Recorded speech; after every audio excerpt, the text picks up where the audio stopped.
della costa veneziana è ufficialmente iniziata la stagione balneare, sdraio e ombrelloni aperti con l'obiettivo di ridurre le perdite dell'estate 2020. Le voci dei primi bagnanti che sono tornati ad affollare le spiagge di Jesolo. Il clima non è ancora caldo, ma la voglia di tornare a respirare l'aria di mare vince su tutto. Domani la festa dell'Ascenso a Venezia, appuntamento da non perdere su Antena 3 con una doppia diretta. Alle 10:30 la cerimonia di sposalizio del mare, alle 11 la messa del Patriarca dalla chiesa di San Niccolò al Lido. Inaugurata questa mattina alla stazione Santa Lucia di Venezia una postazione della Croce Rossa Italiana per eseguire tamponi rapidi che rilevano l'eventuale presenza del Covid. Terza richiesta d'archiviazione del fascicolo sulla morte della guardia carceraria Sissi trovato Mazza. La procura propende per il suicidio, ma la famiglia si oppone e chiede un supplemento d'indagine.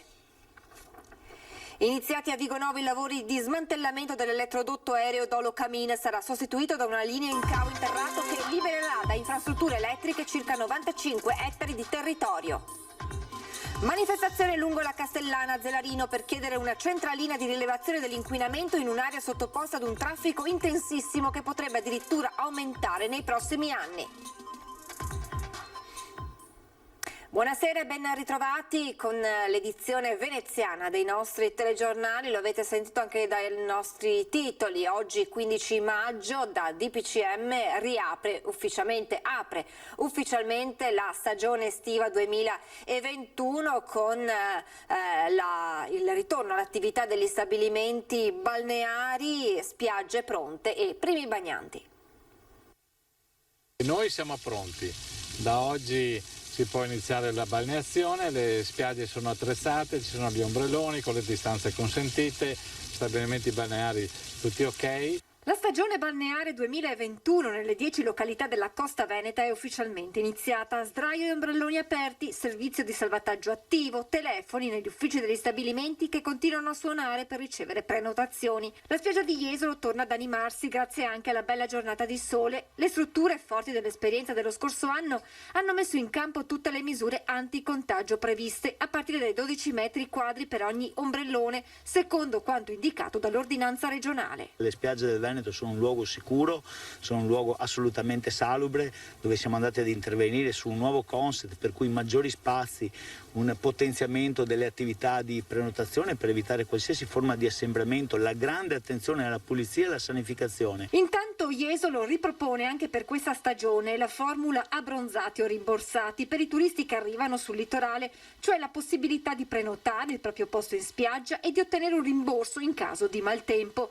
L'obiettivo per quest'anno degli operatori è di ridurre la perdita del 30% registrata nel 2020. Noi pensiamo quest'anno di approcciare una stagione non al 100%, ma per il 2022 non ce ne sarà per nessuno. Siamo convinti di ripartire alla grande e di fare una stagione piena come eravamo abituati a fare. E quest'anno comunque siamo, come diceva prima giustamente Francesco, siamo assolutamente positivi. I segnali sono decisamente buoni. Dopo la cancellazione dell'obbligo di quarantena per chi arriva dai paesi dell'Unione Europea, ora si aspettano nei prossimi giorni ulteriori nuovi provvedimenti a favore della ripartenza del turismo, ad iniziare, spiega il sindaco Zoggia, dalla cancellazione del coprifuoco e consentendo ai pubblici esercizi di ospitare i propri clienti anche all'interno dei locali, perché, evidenzia il primo cittadino, a Jesolo ci sono quasi 200 attività che non possono aprire essendo sprovviste di plateatico.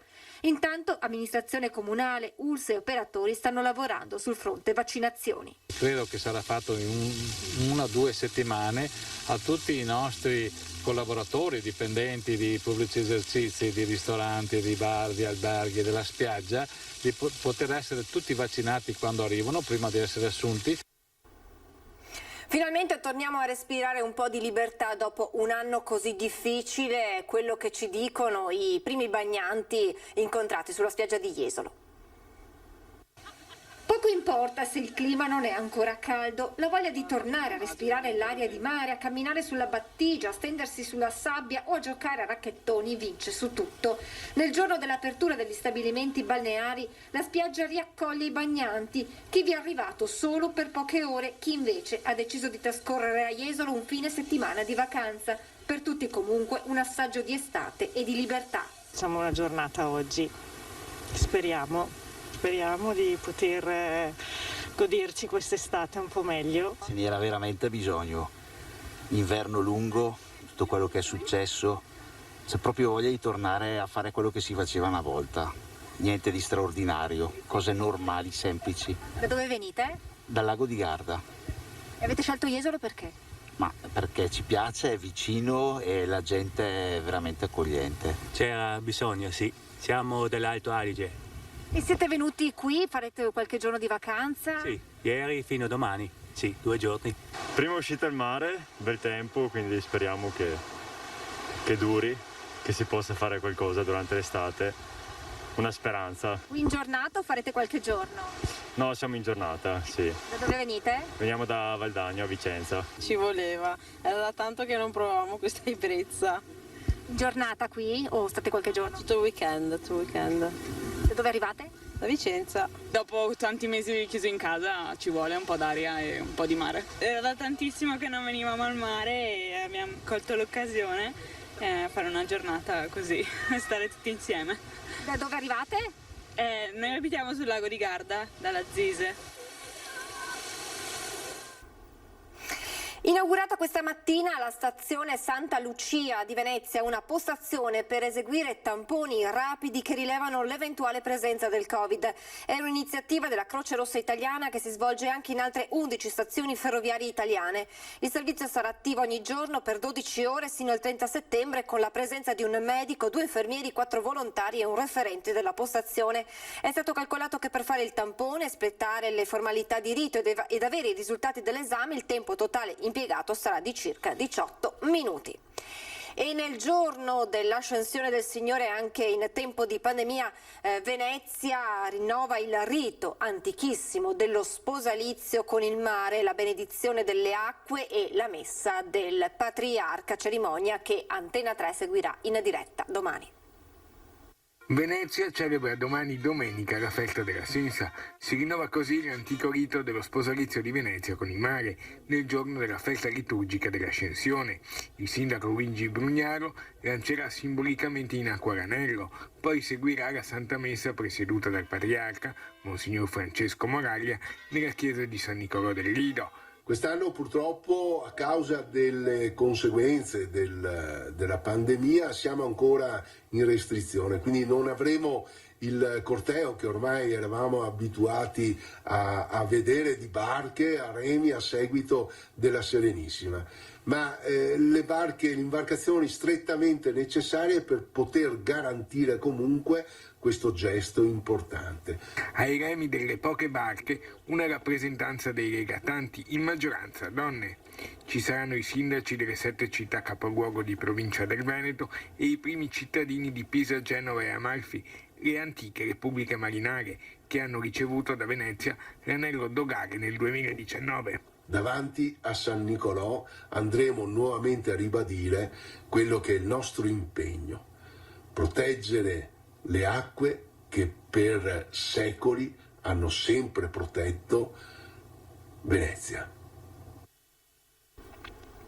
Dunque domani diretta da non perdere su Antenna 3 a partire dalle 10:30, perché vi racconteremo la cerimonia dello sposalizio del mare, evento più suggestivo della festa della Sensa. La nostra diretta inizierà alle 10:20, poi seguiremo la cerimonia. Subito dopo alle 11 le nostre telecamere vi consentiranno di seguire la messa del patriarca Monsignor Francesco Moraglia dalla chiesa di San Nicolò al Lido. La cronaca, nuova richiesta d'archiviazione del fascicolo sulla morte della guardia carceraria. Sissi trovato Mazza. La procura propende per il suicidio, ma la famiglia si oppone e chiede un supplemento di indagine. Per la terza volta la giudice per le indagini preliminari che indaga sulla morte di Sissi Trovato Mazza, scomparsa al termine di 2 anni di coma dopo essere stata trovata nel novembre 2016 agonizzante in un ascensore dell'ospedale civile per un colpo di pistola alla nuca, dovrà decidere tra la richiesta di archiviazione del caso avanzata dal pubblico ministero e la richiesta di nuovi accertamenti avanzata dai legali della famiglia della giovane. Come nei casi precedenti, la procura propende per il suicidio, mentre la famiglia sostiene che la giovane agente di polizia penitenziaria del carcere femminile della Giudecca possa essere stata uccisa perché voleva denunciare storie di droghe e rapporti tra detenute e agenti. Spetterà quindi nuovamente alla giudice per le indagini preliminari decidere se si debba disporre un terzo supplemento d'inchiesta o dichiarare definitivamente chiuso il caso.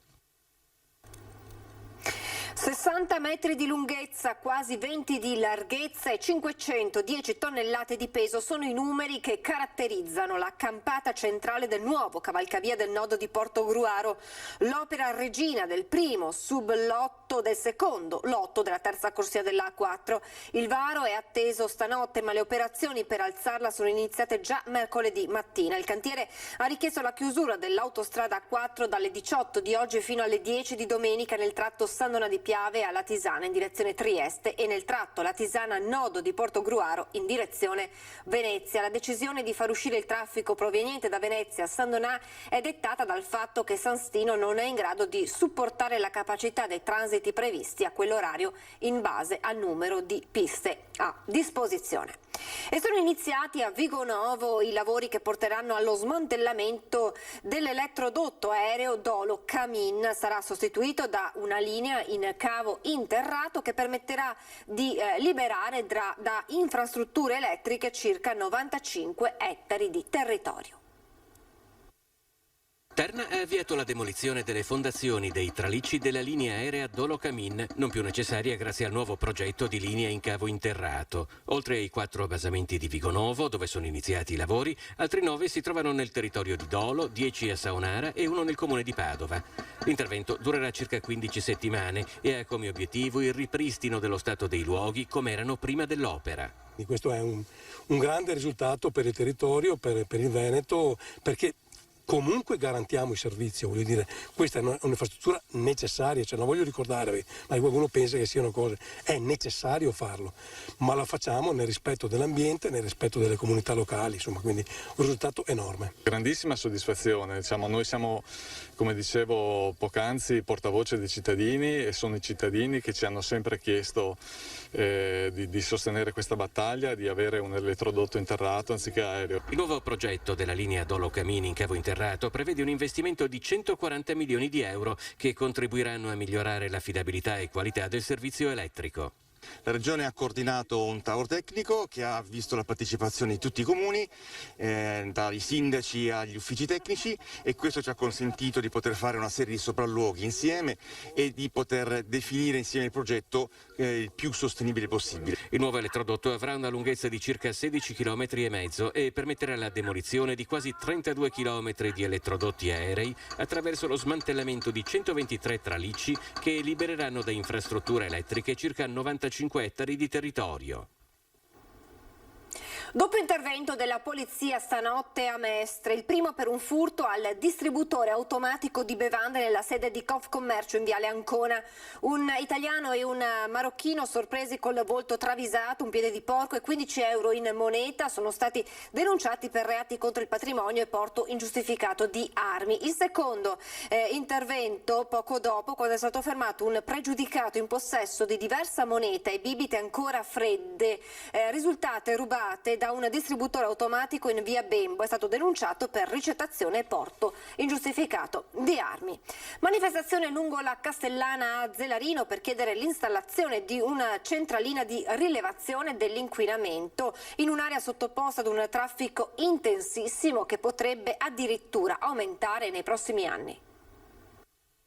Noi stiamo manifestando perché riteniamo che nella zona della nostra municipalità non sia rispettato il diritto alla salute previsto dall'articolo 32 della Costituzione.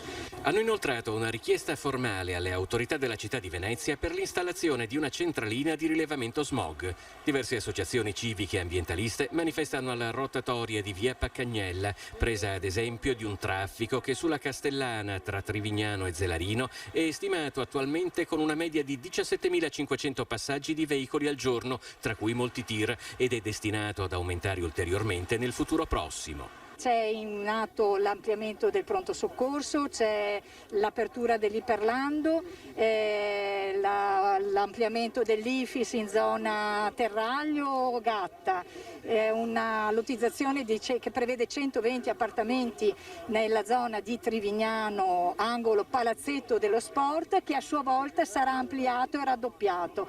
I dimostranti manifestano per il diritto ad essere informati sui livelli di inquinamento che respirano ogni giorno e poter quindi chiedere provvedimenti che lo limitino. Al presidio di via Paccagnella passa in bicicletta anche l'ex presidente di municipalità di Zelarino Chirignago, Gianluca Trabucco. Il traffico, lo smog e il rapporto coi cittadini su queste problematiche, afferma, pare essere ad un punto morto. C'è un esempio lampante che c'è una proposta di modifica, senza entrare nei dettagli, di viabilità in un'altra parte di Zelarino, con la quale si cerca di favorire il traffico, non invece di limitarlo. Questo è lampante di quello che sono le idee che dominano in questo momento in questa nuova maggioranza di municipalità.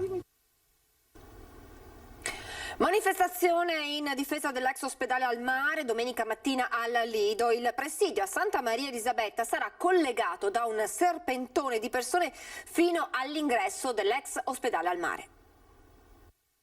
Quello che non si può pensare è che un cittadino del Lido debba, per cure o attività o esami o tutto quello che riguarda un po' la quotidianità dell'essere sociale e sanitario, debba non avere al Lido un presidio importante. Associazioni, collettivi e movimenti civici e politici veneziani si sono dati appuntamento alle 11 di domenica a Santa Maria Elisabetta, in quello che hanno definito un presidio di protesta e di proposta per dire no all'abbattimento del monoblocco e dei padiglioni dell'ex ospedale al mare e a quella che ritengono essere una riduzione ed un peggioramento della qualità del servizio sanitario al Lido. E c'è proprio una isola, ma anche una città che ha bisogno di un servizio sanitario adeguato, e quindi insomma la soluzione di un albergo al posto di un ospedale è proprio la soluzione di chi vuole curare col veleno piuttosto che con le medicine, sostanzialmente. Su una cosa il consigliere di Tutta la città insieme Martini riconosce un'assoluta coerenza all'amministrazione comunale di Luigi Brugnaro, l'attuazione di una politica amministrativa che l'ex presidente della municipalità di Venezia Murano e Burano sintetizza nell'acronimo SPA. Che non è la SPA dell'albergo, la SPA, ma è questo acronimo che potrebbe anche voler dire supermercati, parcheggi e alberghi, che sono le tre soluzioni che questa amministrazione trova dappertutto, per soprattutto purtroppo dare molto spazio al privato e poco al pubblico. In questi giorni ricorre il 7° anniversario della scomparsa del cardinale Marco Cè, uno dei pastori più amati della Chiesa del Triveneto. In questi giorni Venezia ricorda uno dei suoi patriarchi più amati, il cardinale Marco Cè, nel 7° anniversario della morte. Dopo 23 anni di servizio, umile quanto volete, a questa comunità io non avevo altra famiglia che questa. Venezia era la mia chiesa e la mia casa, il presbiterio, la mia famiglia. Oggi Don Giacinto Danieli, tra i più stretti collaboratori del cardinale, lo ricorda così. Vado di frequente davanti alla sua tomba, che è qui nella cripta della Basilica di San Marco, e leggo appunto la scrittura Christus ipse pax. E era un'idea dominante proprio anche del suo sia magistero, sia le prediche, sia anche i colloqui personali. Personalmente mi colpiva tanto la semplicità e la signorilità. Non ha dimenticato da dove veniva da un ambiente semplice. Lui ogni tanto lo diceva, i miei erano contadini, lavoravano i campi, era molto attento alla persona, e accoglieva sempre, ascoltava soprattutto. E io dico, mi dava l'impressione che non fosse tanto preoccupato di dare delle risposte quanto di indicare la risposta. Lui si rifaceva sempre a nostro Signore Gesù Cristo. Dunque, grazie Patriarca Marco, da tutta la città. Siamo allo sport, conto alla rovescia per la semifinale di andata dei play-off di calcio di Serie B. Lunedì il Venezia affronta il Lecce al Penso nella sfida di andata.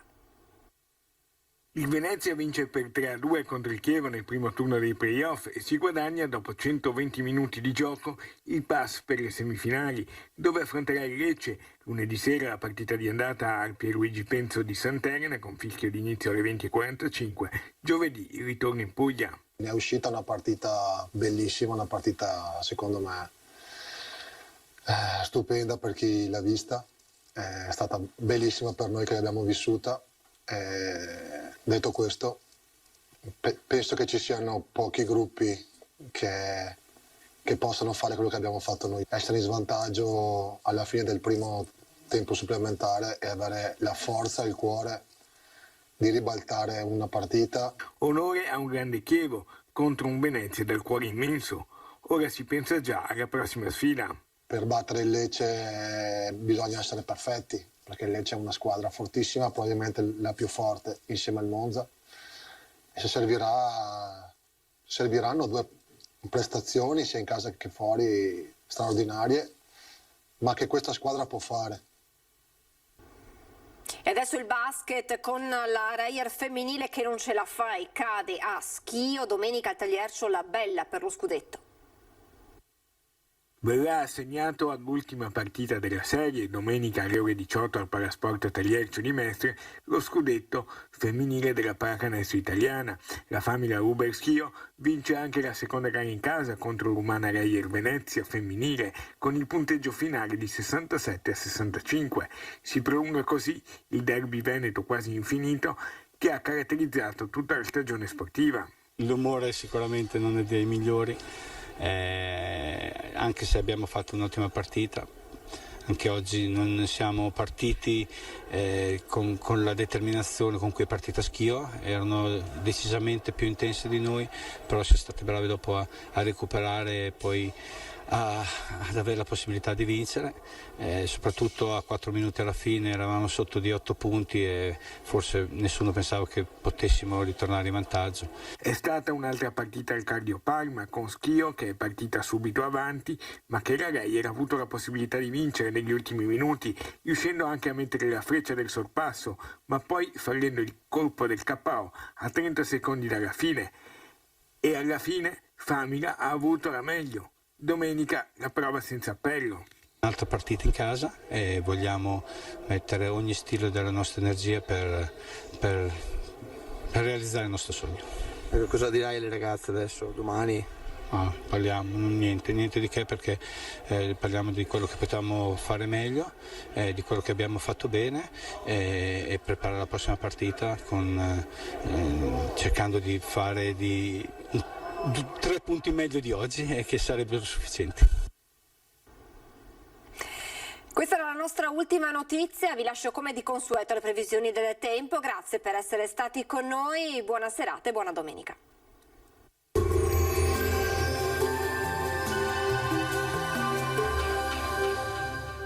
Il Piccolo Scavo è specializzato nella realizzazione di impianti fognari, sottoservizi per utenze e adeguamento fognario alla rete consortile. Bentrovati al meteo.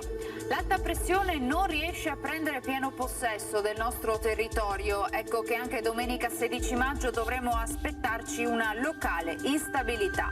Ma vediamo insieme il dettaglio.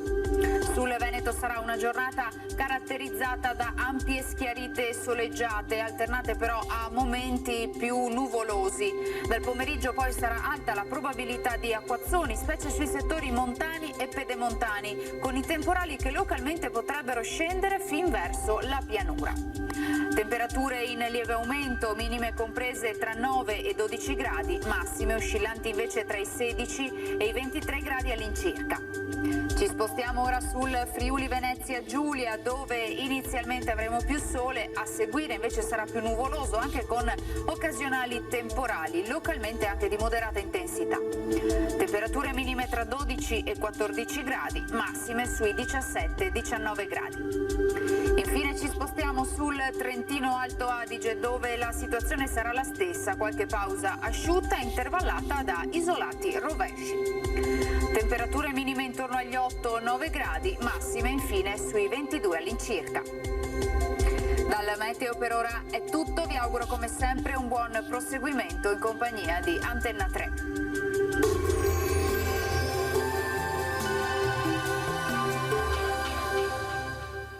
Il Piccolo Scavo è specializzato nella realizzazione di impianti fognari, sottoservizi per utenze e adeguamento fognario alla rete consortile.